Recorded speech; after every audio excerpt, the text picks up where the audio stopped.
the #1 Costa Rica real estate and investment podcast, bringing you experts from all over Costa Rica.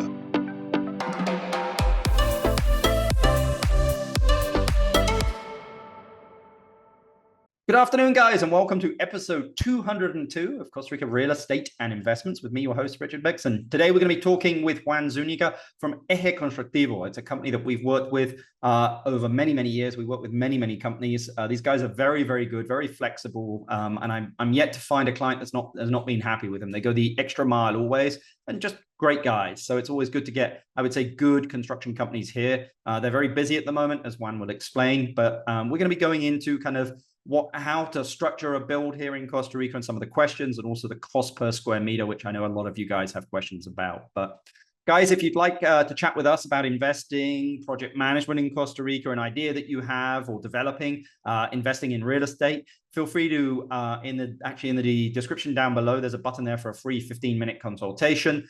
You can also email us info@investingcostarica.com. That's info@investingcostarica.com. I always love to hear from you guys, and I know quite a few of you have reached out, so thanks very much. If you're liking the podcast, guys, please do give us 5 stars, a thumbs up, depending on what it is that you're watching it on. I appreciate all the support and also all the subscribers. But let's get straight into the podcast.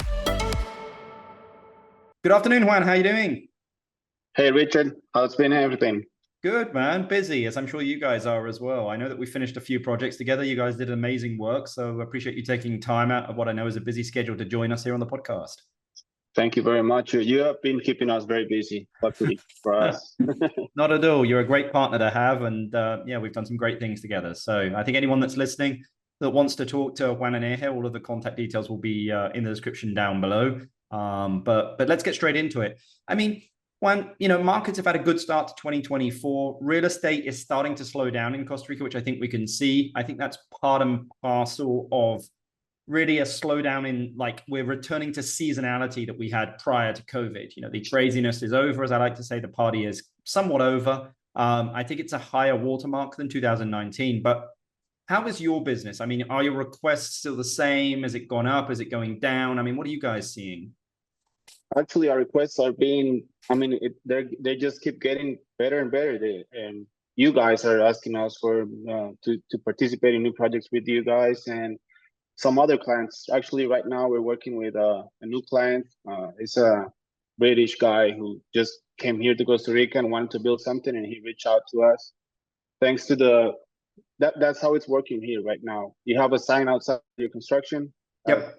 Tourists come here, he wants to invest, and he just calls you because of that sign. So it's lucky. It's funny because, I know the numbers say that the constructions are going kind of go down right now, yep. But for us, it's been quite the opposite. We feel like there's plenty of job for us, especially in Guanacaste. It's basically in Guanacaste where everything it's like going really fast and really big right now. Yeah.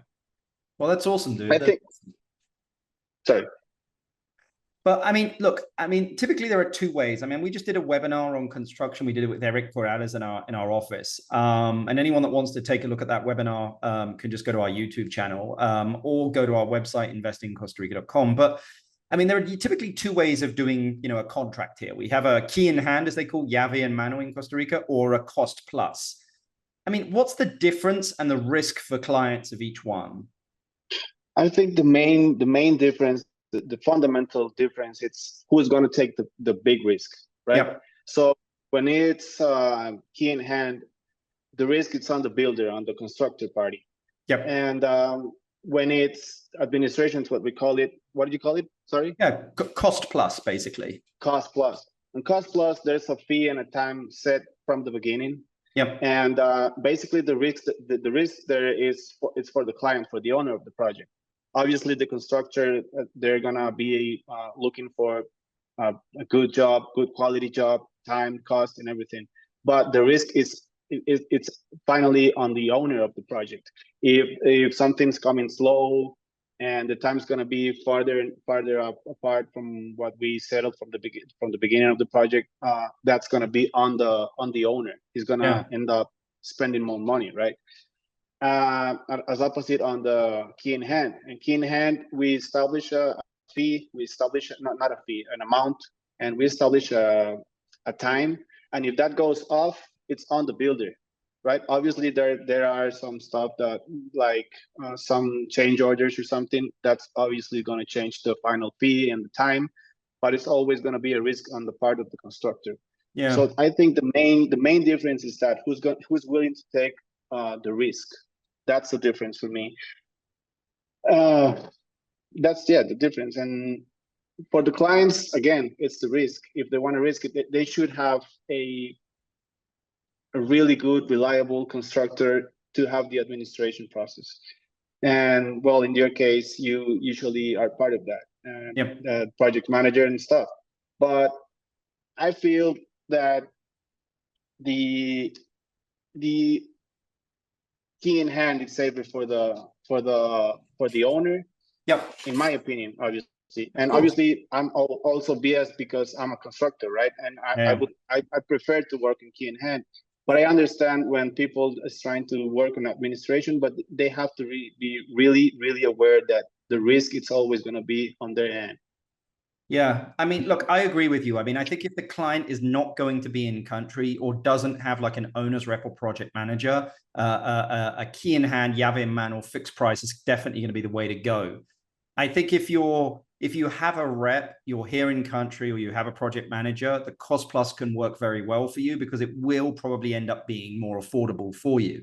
Again, as we've seen recently, kind of that change in the exchange rate, even though there were key in hands, that exchange rate really changed a lot of those key in hands to cost plus in the end, if that makes sense. And I think that that's where, if you're asking me, like at the moment, what would you do, Rich? I would do a cost plus, but again, I would have an owner's rep project manager because the exchange rate is getting in the favor. Like we're starting to see it climb again. I mean, we're at 522, a month ago, we were down in the 500s.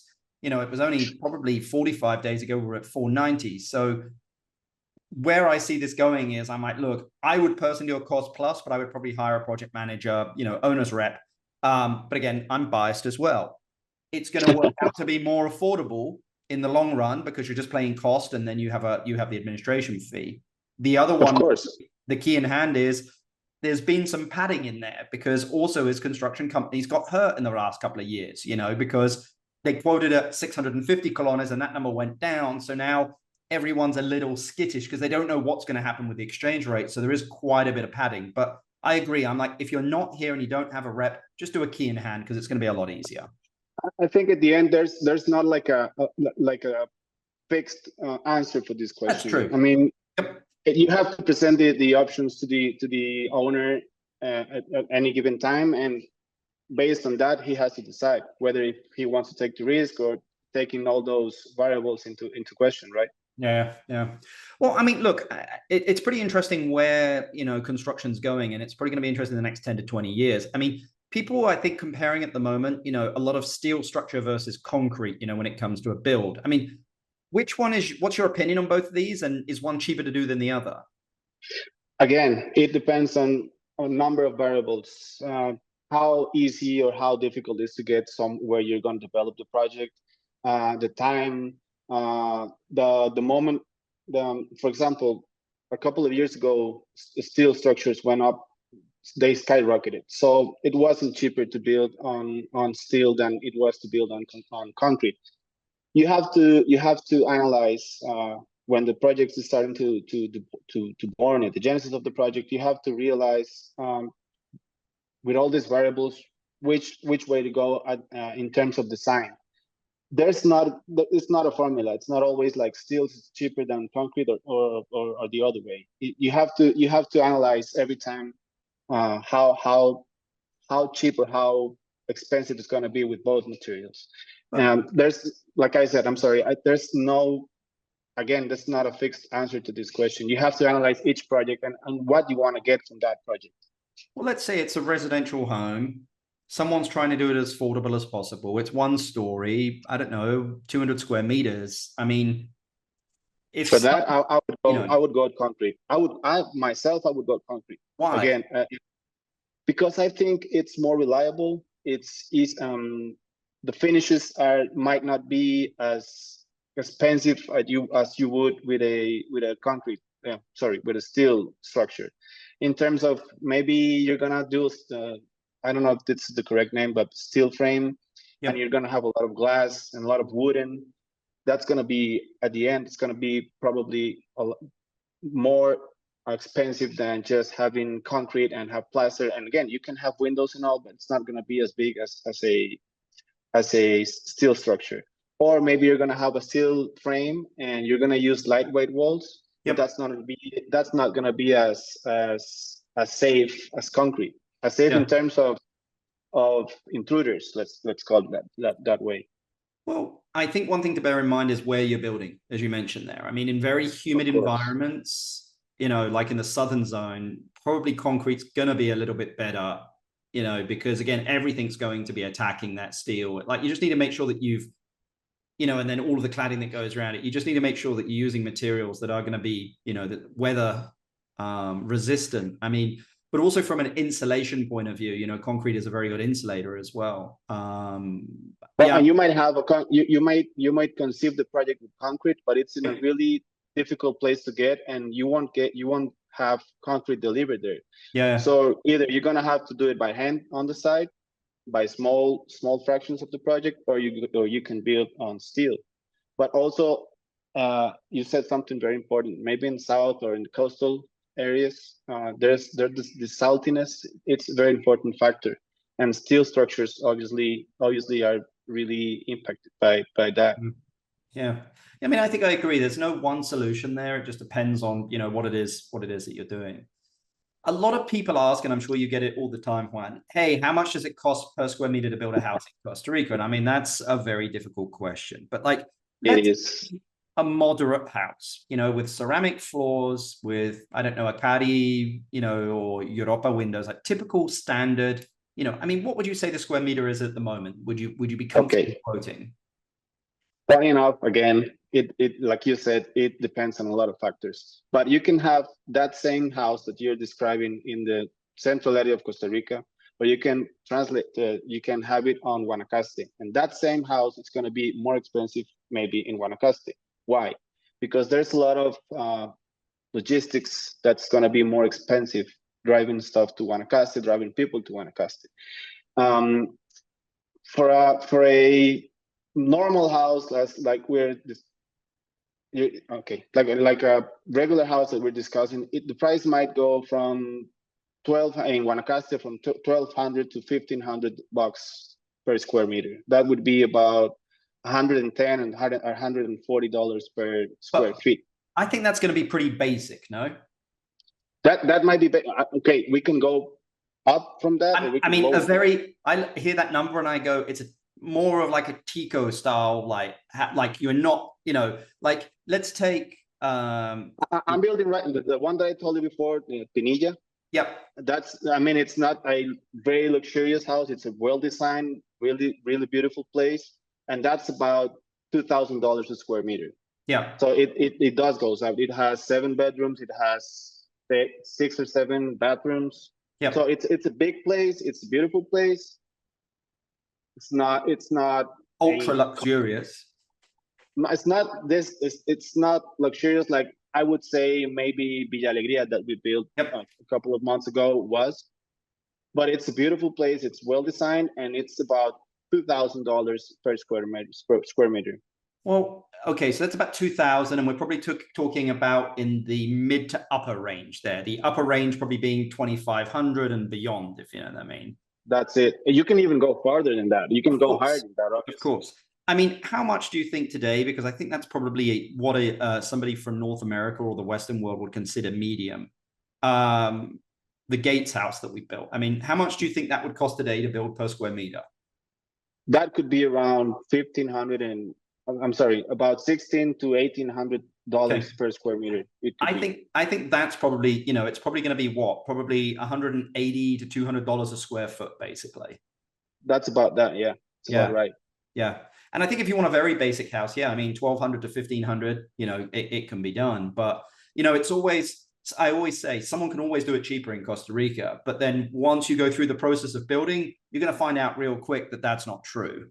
You're going to find out that it wasn't cheap as you thought it would be. Correct. Usually when I hear really cheap quotes, I'm like, either they, don't know what they're doing, and just throwing that number out to get business, or they quoted not realistically and probably get you 60, 70% through the house, and then they'll come back and ask you for more money. Like, you know. And then there are some people out there that they know that they're charging low, so they can get the project. And when the project's got it's already started, they start to say, well, when we gave you the quote, we had this very low budget tile or something like that, and that's where the owner is gonna say, well, okay, it wasn't that cheap. Yeah, I agree. That's where the project managers come in handy again. Yeah, we're a pain in the butt, you know. I mean, when it comes to that stuff, because we give the reality of the situation. I completely agree with you. I mean, it's a really good work team that when there's a project manager and a builder that get along together. I mean, that's a great. Owners might think it's expensive at the beginning, but yeah, like you said, they're gonna soon enough they're gonna find out that they should have done that. I always say, I'm like, look, guys, on the project management front, we'll save you the money in value engineering by a long way. Like when we go through and value engineer a project, we'll save you whatever our fees are, like probably 2 or 3 times. Yes, you know, correct. What are the main variables that impact the cost of a build in Costa Rica? Okay, well, first of all, the soil quality. That's really important because if you have bad soil, you're gonna have to do like this big substitutions, or you're gonna have big foundations. That's the first one. Second one, it's water. How you're gonna handle water on your property. That's really important as well. The finishes that you're gonna use, there's a variety of finishes that you can use: tiling, windows, toilets, furniture, whatever. That's really important. But I think the biggest one it's labor.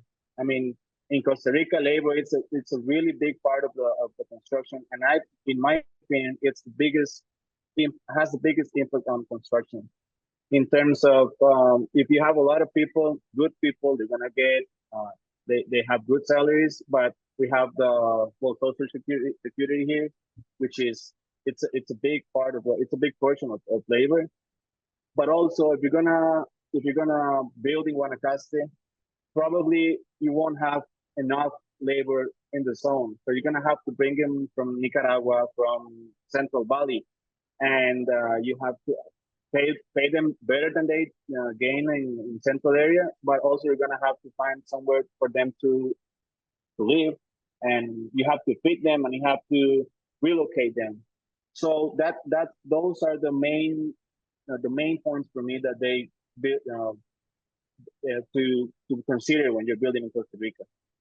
Yeah, I mean, it's interesting. I mean, you know, because the labor thing has become, there have been a lot of the construction guys have gone to the States. You know, when the States opened up its doors, a lot of them moved up. So, I mean, I don't think construction workers in Costa Rica have ever earned so well. I mean, we have great builders here. We have great builders, and we actually had one of our best guys here. He was offered a job in the States, and he's Nicaraguan, so they have like this an amnesty or something. Yep. So he went and he's doing great over there. I mean, because we do have great labor in here, but yeah, we have that thing where their costs it's sometimes can go really up for because of the social security, which is about 50% plus from whatever you're paying to the guy. Yeah, I agree. I mean, I mentioned in the podcast the kind of just currency. I mean, how are you guys, or how do you typically manage currency exchange in your contracts? Because like before pandemic, we didn't talk really about currency in construction. I mean, but how do you manage that now going forwards with clients? Yeah, like you say, a few years ago, that wasn't even a topic because exchange rate was always going up, but in like small amounts. Yep. And it was almost constantly growing, but in little steps, right? Like you say, since pandemic, it's been mad, and we had to learn it in a rough way in one of our contracts a couple of years ago. So right now we just have to have like a line in the contract where we specify how should we handle if the exchange rate goes up or goes down. Yeah. And it has to be like that. We have to analyze every contract, every new project to see how we're going to handle that and how it's very suited for the client, right? And what he's looking for. Yeah, because Yeah, no one wants to start the project with $10 and then and not paying $12, $13. It's not fair, but we do not control exchange rate. Correct.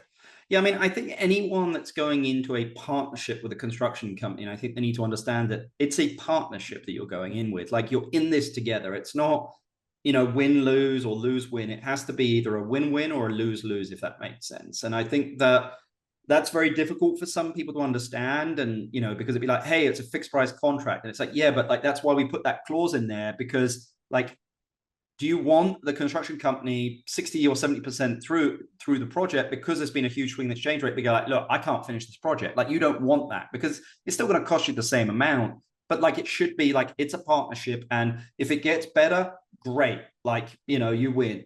And the company still wins. The company still makes what it was making. And now the client gets their project cheaper. But if it goes the other way, then I think you just need to sit down, both partners, and figure this out kind of going forwards.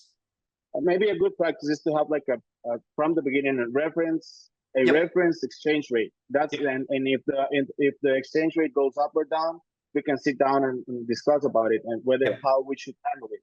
But it's a good practice to have a standard over there, and after that we can go up or down. Awesome. Well, Juan, my last question for you is, I've kept you long enough. If you inherited $500,000 and you had to invest it into a business or real estate in Costa Rica, what would you invest it in and why? Well, again, I'm biased, so I would definitely invest in construction projects over Guanacaste, especially Guanacaste. Where would you build and what would you build? Yeah, a couple of years ago, I would have answered without a question Avellanas, because I love that place. But I happen to learn now recently that Matapalo area, it's such a beautiful place, and it's not that. I mean, they have lower prices on the soil there. It's really good. They have water, and they have all the same beaches we have near Playa Grande. It's there. I mean, like Matapalo is really near to Playa Grande. Yep. But it's way cheaper. Right now, it's way cheaper, and there's water over there, which Playa Grande right now doesn't have too much. And you have really, really, really good beaches over there. Nice, small, private beaches over there. It's beautiful over there, man. Yeah. I really want to develop something there really, really soon. Yeah, I mean, it's beautiful over there. I think that's going to be like a long-term play, if that makes sense. And I think that, you say it from as being a Costa Rican, of places you just love to go that feel that raw and authenticity that is Costa Rica. I think when areas get very busy, it loses that the Costa Ricans don't like it as much, if that makes sense, because it doesn't feel like when they were growing up or when they were kids and etc. I that always is completely right. I always say, watch where the Costa Ricans are going, because in the next 10 to 20 years, that will tell you which beach towns are really going to take off.